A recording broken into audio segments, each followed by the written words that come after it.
স্ত্রী একজন, স্বামী একাধিক না, স্বামী একজন, স্ত্রী একাধিক। আল্লাহ রাব্বুল আলামিন এটা বলে দিয়েছেন। তাহলে বিবাহের দুটা অবস্থা ইসলামে, একটা মানে পরিবারের, একটা হচ্ছে একজন স্বামী একজন স্ত্রী, আর একটা হচ্ছে স্বামী একজন স্ত্রী একাধিক, মানে সর্বোচ্চ 4 জন।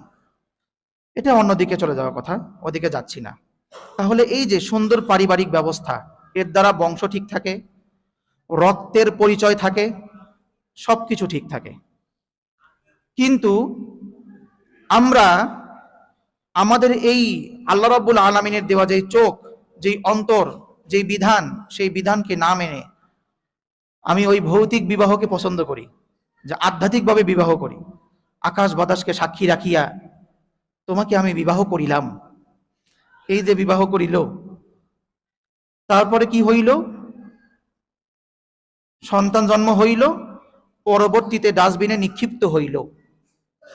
এভাবেই হচ্ছে।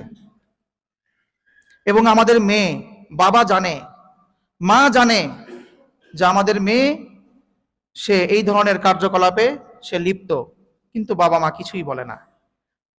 এক প্রকার বাবা মা এটা ভেবেই নিয়েছেন যে এটা তো হালাল কাজ করছে, এটা আবার সমস্যা কি? আবার এটা সমস্যা কোথায়? করতেই পারে। এই যে কয়েকদিন আগে একটা মেয়ে হারাই গেছে, 11 বছরের মেয়ে। ওর বাবা শুরুর দিন একটু ফেসবুকে পোস্ট করছে যে আমার এই অবস্থা, মেয়ে হারাই গেছে।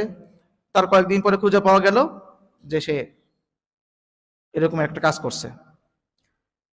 তো এই নিয়ে সমাজের কারো কোনো মাথা ব্যথা নাই, আমাদের কারো কোনো মাথা ব্যথা নেই, আমাদের মনে দুঃখও লাগে নাই যে যদি সঠিক বয়সে, বিবাহের যখন বয়স হয়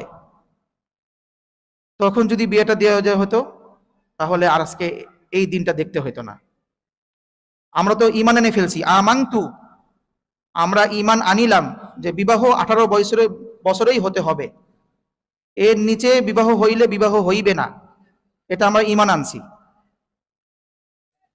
এবং ছেলের বয়স অবশ্যই 21 হইতে হইবে, এটা আমরা ঈমান আনছি, মোটামুটি ঈমান এনে ফেলছি। আল্লাহ রাব্বুল আলামিন আমাদেরকে যে বিধান দিয়েছেন 5 ওয়াক্ত নামাজ,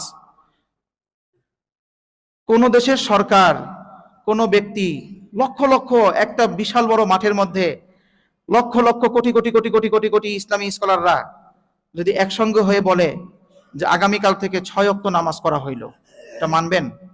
হ্যাঁ, এটা কিন্তু আমরা মানবো? বলেন মানবো? কিন্তু আমরা এটা মেনে নিছি যে বিবাহের বয়স কমপক্ষে 18 হতে হবে, এর নিচে